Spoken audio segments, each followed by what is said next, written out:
എല്ലാവർക്കും തംജിയുടെ പുതിയൊരു എപ്പിസോഡിലേക്ക് വീണ്ടും സ്വാഗതം. സ്ക്രിപ്റ്റ് റൈറ്റിങ്ങിനെ കുറിച്ചിട്ടുള്ള 2-3 വീഡിയോസ് നമ്മൾ മുന്നേ ചെയ്തിട്ടുണ്ടായിരുന്നു. എന്താണ് ഒരു സ്ക്രിപ്റ്റ് റൈറ്റിംഗ് ഇൻട്രൊഡക്ഷൻസ്, അതുപോലെ എങ്ങനെയാണ് നമ്മളൊരു കഥ കണ്ടുപിടിക്കേണ്ടത്, കഥ കണ്ടുപിടിച്ചു കഴിഞ്ഞാൽ എങ്ങനെ സ്ക്രിപ്റ്റ് ആക്കണം, ഇത്തരത്തിലുള്ള കാര്യങ്ങളൊക്കെ മുന്നത്തെ വീഡിയോസിൽ നമ്മൾ പറഞ്ഞിട്ടുണ്ടായിരുന്നു. ആ വീഡിയോസ് ഒക്കെ കണ്ടിട്ടില്ല എന്നുണ്ടെങ്കിൽ നിങ്ങൾ ജസ്റ്റ് ഒന്ന് പോയിട്ട് കണ്ടു നോക്കുക. കാരണം അതിന്റെ കണ്ടിന്യൂഷൻ ആണ് നമ്മൾ ഇവിടെ പറയാൻ പോകുന്നത്. ഇന്നത്തെ വീഡിയോയിൽ നമ്മൾ ഡിസ്കസ് ചെയ്യാൻ പോകുന്നത് എന്താണെന്ന് വെച്ച് കഴിഞ്ഞാൽ എന്താണ് ഒരു സ്ക്രിപ്റ്റിന്റെ സ്ട്രക്ചർ എന്നുള്ളതാണ്. ഒരു സിനിമയില് നമ്മളുടെ ആക്ടേഴ്സിന്റെ ആക്ഷൻസ്, മൂവ്മെന്റ്സ്, എക്സ്പ്രഷൻസ്, ഡയലോഗ്സ് ഇതൊക്കെ ഒരു പെർട്ടിക്കുലർ ഫോർമാറ്റിൽ നമ്മൾ എഴുതുന്നതിനാണ് നമ്മൾ സിംപ്ലി സ്ക്രീൻ പ്ലേ എന്ന് വിളിക്കുന്നത്. നമ്മളൊരു കഥയോ കവിതയോ ഒക്കെ എഴുതുന്നതിൽ നിന്നും എൻറ്റയർലി ഡിഫറെന്റ് ആണ് നമ്മളൊരു സ്ക്രീൻ പ്ലേ എഴുതുക എന്ന് പറയുന്നത്. Uranium enrichment plant that is your target will be operational earlier than expected. Raw uranium will be delivered to the plant in 10 days' time. Has successfully flown a low-level course. Nevertheless, you've been ordered to move on. Captain. അതിന് അതിൻ്റെതായിട്ടുള്ള ഒരു format ഉണ്ട്. അപ്പൊ ആ ഒരു format follow ചെയ്ത് കഴിഞ്ഞാൽ മാത്രമേ നമുക്കതൊരു പ്രൊഫഷണൽ ലെവലിൽ നമുക്കൊരു സ്ക്രീൻ പ്ലേ എന്ന് വിളിക്കാൻ വേണ്ടി പറ്റുകയുള്ളൂ.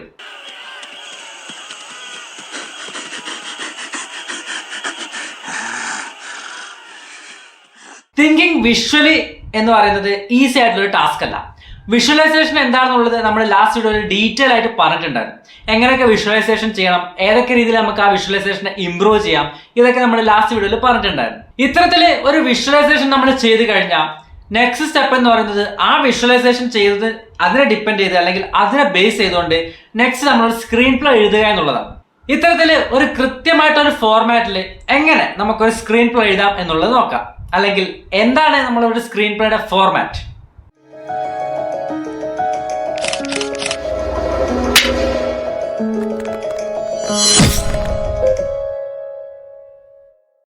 ഒരു കൃത്യമായിട്ടുള്ള ഒരു ഫോർമാറ്റ് നമ്മൾ ഫോളോ ചെയ്യുന്ന വഴി നമുക്ക് എപ്പോഴും ആ ഒരു വർക്കിനെ സിംപ്ലിഫൈ ചെയ്യാൻ വേണ്ടി പറ്റും. നമുക്ക് എപ്പം ഏതൊരു സെക്ഷൻ എടുത്തു കഴിഞ്ഞാലും ജസ്റ്റ് ഒന്ന് മറിച്ച് നോക്കിക്കഴിഞ്ഞാൽ ഏതൊരു സെക്ഷൻ എടുത്താലും ഓക്കെ ഇത് ഇന്നൊക്കെയാണ് സംഭവം, ഇന്നതൊക്കെയാണ് ഇവിടെ വരുന്നത്. ഇത്തരത്തിൽ ഏതൊരു സെക്ഷനും നമുക്ക് സിംപ്ലി മനസ്സിലാക്കാൻ വേണ്ടിയിട്ട് ഒരു ഫോർമാറ്റ് ഫോളോ ചെയ്യുന്ന വഴി നമുക്ക് സാധിക്കും. ബേസിക്കലി ഒരു സ്ക്രിപ്റ്റ് റൈറ്റിംഗ് ഫോർമാറ്റ് എടുത്തു കഴിഞ്ഞാൽ അതിൽ വരുന്ന കാര്യങ്ങൾ എന്ന് പറയുന്നത് 12 point Courier font size, 1.5 inch margin on the left side of the page, 1 inch margin on the right side of the page, 1 inch on the top and bottom of the page. Dialogues എഴുതുന്ന സമയത്ത് ലെഫ്റ്റിൽ നിന്നും 2.5 ഇഞ്ചിലാണ് നമ്മൾ dialogues എഴുതുന്നത്. ക്യാരക്ടേഴ്സിന്റെ name upper case ലെറ്റേഴ്സിൽ ലെഫ്റ്റിൽ നിന്നും 3.7 inch മാർജിനിലാണ് start ചെയ്യുന്നത്. ഒരു സ്ക്രിപ്റ്റിന്റെ ഫസ്റ്റ് പേജിൽ എന്താണോ നമ്മളുടെ ടൈറ്റിൽ, അതാണ് ഫസ്റ്റ് പേജിൽ വരുന്നത്. അതിന് തൊട്ട് താഴെ റിട്ടൺ ബൈ അല്ലെങ്കിൽ ആരാണ് എഴുതിയിട്ടുള്ളത്, ആ ഒരു ഓതർ, റൈറ്റർ, അയാളുടെ പേരാണ് തൊട്ട് താഴെ നമ്മൾ കൊടുക്കുന്നത്. ഇനി നമ്മളുടെ സ്ക്രിപ്റ്റ് അല്ലെങ്കിൽ സ്ക്രീൻ പ്ലേ എന്ന് പറയുന്നത് ഏതെങ്കിലും ഒരു കഥയോ ഒരു നോവലിലോ ഒക്കെ ബേസ് ചെയ്തിട്ടാണെങ്കിൽ അതിന്റെ തൊട്ട് താഴെ ബേസ്ഡ് ഓൺ എന്ന് പറഞ്ഞിട്ട് നമുക്കൊരു മെൻഷൻ കൊടുക്കാം. അതിനുശേഷം ലെഫ്റ്റ് സൈഡിൽ താഴെയായിട്ട് നിങ്ങളുടെ കോൺടാക്ട് ഇൻഫർമേഷൻസ് കൊടുക്കുക. നെക്സ്റ്റ് എന്തൊക്കെയാണ് ഒരു screen പ്ലേയുടെ elements.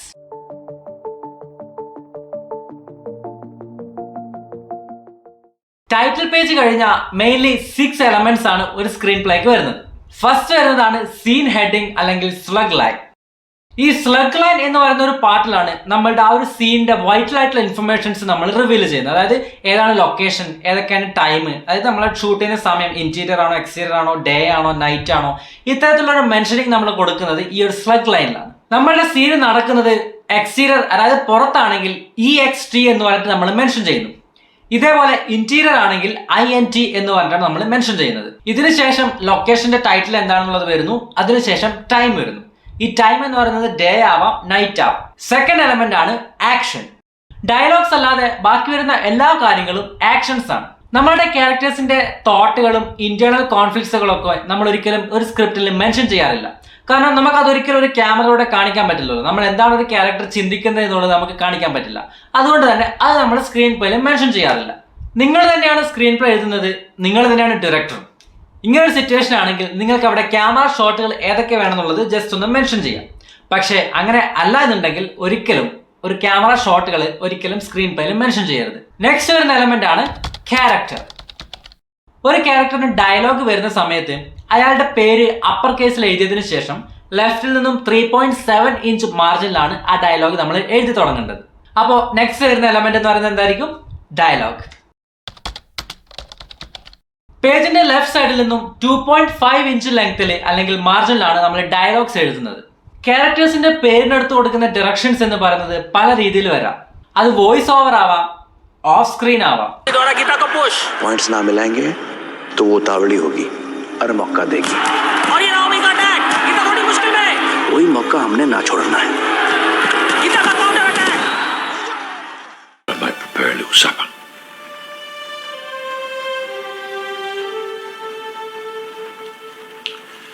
Very well. Alfred. Yes, Master Bruce. It was my fault, Alfred. I made you need to think. Next വരുന്ന എലമെന്റ് ആണ് ട്രാൻസിഷൻസ്. പേജിന്റെ റൈറ്റ് സൈഡിലായിട്ട് നമുക്ക് ട്രാൻസിഷൻസിനെ കുറിച്ച് മെൻഷൻ ചെയ്യാം. ഈ ട്രാൻസിഷൻ എന്ന് പറയുന്നത് കട്ട് ടു ആവാം, ഡിസോൾവ് ടു ആവാം, മാച്ച് കട്ട് ടു ആവാം, അങ്ങനെ പല രീതിയിലുള്ള വരുന്നത്. ഇത്തരത്തില് പല രീതിയിലുള്ള ട്രാൻസിഷൻസ് നമുക്ക് ഇവിടെ മെൻഷൻ ചെയ്യാം. The Tesseract has awakened. It is on a little world, a human world. They would wield its power, but our ally knows its workings as they never will. Might be a good opportunity for improving the foundations. In the southeast corner. Precisely, sir.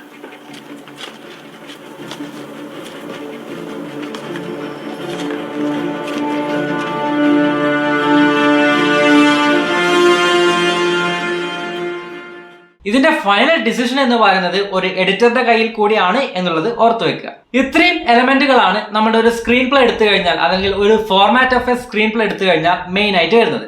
നമ്മളൊരു screen play എഴുതുന്ന സമയത്ത് ഇത്തരത്തിലുള്ള കാര്യങ്ങൾ, അതായത് character ആരൊക്കെയാണ്, ആ ക്യാരക്ടറിനെ എങ്ങനെ മെൻഷൻ ചെയ്യണം, അവരുടെ മൂവ്മെന്റ്സ്, അവരുടെ ആക്ഷൻസ്, അവർ പറയുന്ന ഡയലോഗുകൾ, ട്രാൻസിഷൻസ്, ഇത്തരത്തിലുള്ള മെയിൻ ആയിട്ടുള്ള 6 എലമെന്റുകളാണ് നമ്മൾ ഒരു സ്ക്രീൻ പ്ലേയിൽ ഇൻക്ലൂഡ് ചെയ്യുന്നത്. ഇതിനെയാണ് നമ്മൾ സിംപ്ലി ഒരു format of a screenplay എന്ന് വിളിക്കുന്നത്. ഞാൻ ഈ പറഞ്ഞ ഫോർമാറ്റുകൾ, അതായത് 2.7 ഇഞ്ച്, 3.7 ഇഞ്ച് മാർജിൻ, അത്തരത്തിൽ ലെഫ്റ്റ് സൈഡ് ക്യാരക്ടേഴ്സിന്റെ നെയിം, അപ്പർ കേസ്, ഇത്തരത്തിലുള്ള റൂൾസ് ആൻഡ് റെഗുലേഷൻസ് ഫോളോ ചെയ്യണം, അല്ലെങ്കിൽ ഇത് ചെയ്തുകൊണ്ട് മാത്രമേ നിങ്ങൾ ഒരു സ്ക്രീൻ പ്ലേ എഴുതാൻ പാടുള്ളൂ എന്ന് ഒരു സ്ഥലത്തും പറഞ്ഞിട്ടില്ല. നിങ്ങൾക്ക് നിങ്ങളുടേതായിട്ടുള്ള കാര്യങ്ങൾ, നിങ്ങളുടേതായിട്ടുള്ള എക്സ്പ്രഷൻസ്, നിങ്ങളുടേതായിട്ടുള്ള രീതിയിൽ എക്സ്പ്രസ് ചെയ്യാം. പക്ഷെ നമ്മളൊരു പ്രൊഫഷണലി അപ്രോച്ച് ചെയ്യുന്ന സമയത്ത്, അല്ലെങ്കിൽ നമ്മൾ എഴുതിയൊരു കഥ അല്ലെങ്കിൽ ഒരു സ്ക്രീൻ പ്ലേ ഒരു പ്രൊഫഷണലി നമ്മൾ ഡയറക്ടറുടെ അടുത്തേക്ക് പോയി അല്ലെങ്കിൽ ഒരു പ്രൊഡ്യൂസറുടെ അടുത്തേക്കൊക്കെ പോയിട്ട് നമ്മൾ പ്രസന്റ് ചെയ്യുന്ന സമയത്ത് അതിന് ഒരു കൃത്യമായിട്ടുള്ള ഒരു ഫോർമാറ്റ് വേണമല്ലോ, അല്ലെങ്കിൽ കാണുന്ന സമയത്ത് കൃത്യമായിട്ട് സിമ്പിൾ ആയിട്ട് വായിച്ചു കഴിഞ്ഞാൽ മനസ്സിലാകാൻ പറ്റണം. നമ്മൾ എഴുതിയ സ്ക്രീൻ പ്ലേ വേറൊരാൾക്ക് വായിക്കാൻ കൊടുക്കുന്ന സമയത്ത് ക്ലീൻ ആൻഡ് ക്ലിയർ കട്ടായിട്ട് അവർക്ക് കാര്യങ്ങൾ മനസ്സിലാവണം. അതായത് ഒരു കോംപ്ലിക്കേഷൻസ് ഉണ്ടാവാൻ പാടില്ല, അത്രേ ഉള്ളൂ, സിമ്പിളി.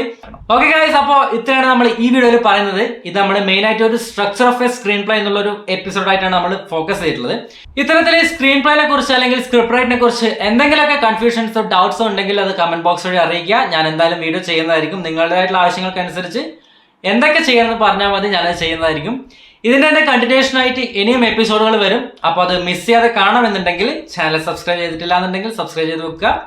ഒരു കഥ കിട്ടിക്കഴിഞ്ഞാൽ ആ കഥയിൽ നിന്ന് എങ്ങനെ നമ്മൾ ഒരു സ്ക്രിപ്റ്റിലേക്ക് എത്തണം, ആ സ്ക്രിപ്റ്റ് എങ്ങനെ എഴുതണം, എങ്ങനെ വിഷ്വലൈസേഷൻ ചെയ്യണം, അങ്ങനെയുള്ള എല്ലാ കാര്യങ്ങളും നമ്മൾ കംപ്ലീറ്റ്ലി ഡിസ്കസ് ചെയ്ത് കഴിഞ്ഞു. ഇനി നമ്മൾ നെക്സ്റ്റ് വീഡിയോയിൽ പറയാൻ പോകുന്നത് എന്താണെന്ന് വെച്ച് കഴിഞ്ഞാൽ ക്യാരക്ടറൈസേഷനെ കുറിച്ചാണ്. അതിനെക്കുറിച്ച് ഡീറ്റെയിൽ ആയിട്ട് നെക്സ്റ്റ് വീഡിയോയിൽ നമ്മൾ പറയും. എന്തൊക്കെ ടൈപ്സ് ക്യാരക്ടേഴ്സ് ഉണ്ട്, ഏതൊക്കെ നമ്മളെ രീതിയിൽ ക്യാരക്ടറൈസേഷൻ നമ്മൾ ചെയ്യണം, ഒരു സ്ക്രീൻ പ്ലേ അല്ലെങ്കിൽ ഒരു ക്യാരക്ടറിനെ നമ്മൾ ഇൻട്രൊഡ്യൂസ് ചെയ്ത് കഴിഞ്ഞാൽ അതെങ്ങനെ ഡെവലപ്പ് ചെയ്തെടുക്കണം, ഇത്തരത്തിലുള്ള കാര്യങ്ങളൊക്കെ അറിയണമെന്നുണ്ടെങ്കിൽ നെക്സ്റ്റ് വീഡിയോയ്ക്ക് വേണ്ടി വെയിറ്റ് ചെയ്യുക. പുതിയൊരു വീഡിയോ ആയിട്ട് വീണ്ടും കാണുന്നവരേക്കും this is goodbye from തൻജി.